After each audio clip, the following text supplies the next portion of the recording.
Mga kapuso, mga adlaw na gyud ang usa sa giatanang street dancing competition nga gadag saon gyud matag Kaamulan Festival.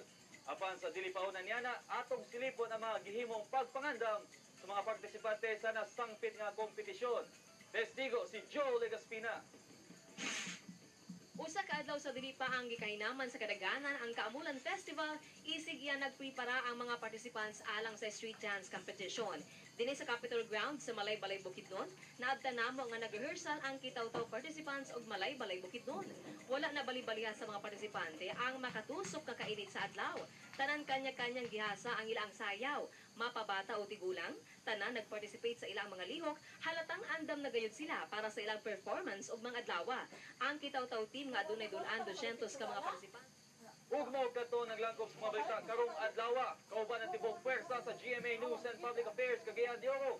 Ako si Kenneth Ragpala ug kami ay inyong malagad sa kamatugan ang inyong testigo.